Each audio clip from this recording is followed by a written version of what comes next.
ऋषिका पर भगवान शिव की कृपा। एक असुर से उसके धर्म की रक्षा करके उसके आश्रम में नंदकेश नाम से निवास करना और वर्ष में एक दिन गंगा का भी वहां आना। तदनंतर श्री सूत जी ने जब बहुत से शिवलिंगों की कथा प्रसंग सुना दिए, तब ऋषियों ने पूछा, महामते सूत जी, वैशाख शुक्ल सप्तमी के दिन गंगा जी नर्मदा जी में कैसे आईं, इसका विशेष रूप से वर्णन कीजिए। वहां महादेव जी का नाम नंदकेश्वर कैसे हुआ, इस बात को भी प्रसन्नता पूर्वक बतलाइए। सूत जी ने कहा, महर्षियों, एक ब्राह्मणी थी जिसका नाम ऋषिका था। वह किसी ब्राह्मण की पुत्री थी और ब्राह्मण को ही विधि पूर्वक ब्याही गई थी।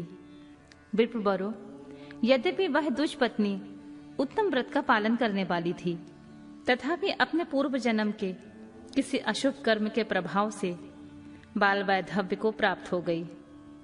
तब वह ब्राह्मण पत्नी ब्रह्मचर्य व्रत का पालन करने में तत्पर होकर पार्थिव पूजन के लिए अत्यंत कठोर तपस्या करने लगी। उस समय अवसर पाकर मूढ़ नाम से प्रसिद्ध एक दुष्ट और बलवान असुर, जो बड़ा मायावी था, कामवाण से पीड़ित होकर वहां आया। उस अत्यंत सुंदरी कामनी की तपस्या करती देखकर वह असुर उसे नाना प्रकार के लोभ दिखाता हुआ उसके साथ संभोग करने की याचना करने लगा। मुनीश्वरों, परंतु उत्तम व्रत का पालन करने तथा शिव के ध्यान में तत्पर रहने वाली वह साध्वी नारी काम भाव से उस पर दृष्टि न डाल सकी। तपस्या में लगी हुई उस ब्राह्मणी ने उस असुर का सम्मान नहीं किया, क्योंकि वह अत्यंत तपोनिष्ठ और शिव ध्यान पारायणा थी।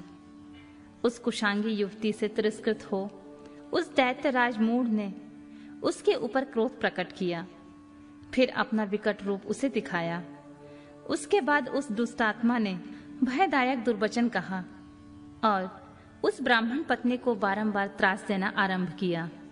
उस समय वह उसके भय से थर्रा उठी और अनेक बार स्नेह पूर्वक शिव शिव की पुकार करने लगी।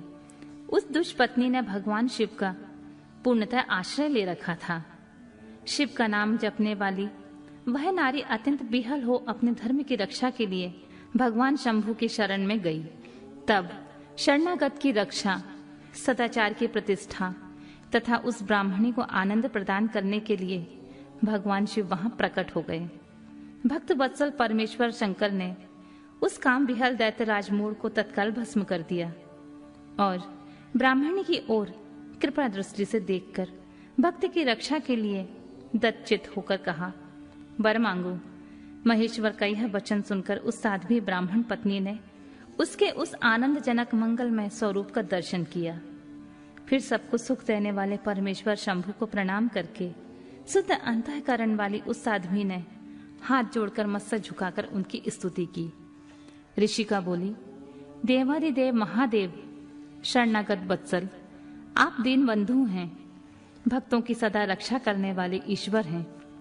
आपने मूढ़ नामक असुर से मेरे धर्म की रक्षा की है, क्योंकि आपके द्वारा वह दुष्ट असुर मारा गया है। ऐसा करके आपने संपूर्ण जगत की रक्षा की है। अब आप मुझे अपने चरणों की परम उत्तम एवं अन्य भक्ति प्रदान कीजिए नाथ। यही मेरे लिए वर है, इससे अधिक और क्या हो सकता है। प्रभु महेश्वर, मेरी दूसरी प्रार्थना भी सुनिए। आप लोगों के उपकार के लिए यहाँ सदा स्थित रहिए। महादेव जी ने कहा, ऋषिके, तुम सदाचारिणी और विशेषतः मुझ में भक्ति रखने वाली हो। तुमने मुझसे जो जो वर मांगे हैं वे सब मैंने तुम्हें दे दिए। ब्राह्मणों, इसी बीच में श्री विष्णु और ब्रह्मा आदि देवता वहां भगवान शिव का आविर्भाव हुआ जानकर हर्ष भरे हुए आए और अत्यंत प्रेम पूर्वक शिव को प्रणाम करके उन सब ने उनका भली भांति पूजन किया। फिर शुद्ध हृदय से हाथ जोड़कर मस्तक झुकाकर उनकी स्तुति की। उसी समय साध्वी देव नदी गंगा उस ऋषिका से उसके भाग्य की सराहना करती हुई प्रसन्नचित होकर यूं बोली, ऋषिके, वैशाख मास में एक दिन यहाँ रहने के लिए मुझे भी तुम्हें वचन देना चाहिए। उस दिन मैं भी इन तीर्थों में निवास करना चाहती हूँ। सूत जी ने कहा, महर्षियों, गंगा जी की यह बात सुनकर उत्तम व्रत का पालन करने वाली सती साध्वी ऋषिका ने लोकहित के लिए प्रसन्नता पूर्वक कहा, बहुत अच्छा, ऐसा हो। भगवान शिव ऋषिका को आनंद प्रदान करने के लिए अत्यंत प्रसन्न हो उस पार्थिव लिंग में अपने पूर्ण अंश से विलीन हो गए। यह देख सब देवता आनंदित हो शिव तथा ऋषिका की प्रशंसा करने लगे और अपने अपने धाम को चले गए। उस दिन से नर्मदा का वह तीर्थ ऐसा उत्तम और पावन हो गया तथा संपूर्ण पापों का नाश करने वाले शिव वहां नंदिकेश के नाम से विख्यात हुए। गंगा भी प्रतिवर्ष वैशाख मास की सप्तमी के दिन शुभ की इच्छा से अपने उस पाप को धोने के लिए वहां आती हैं जो मनुष्यों से वह ग्रहण करती हैं।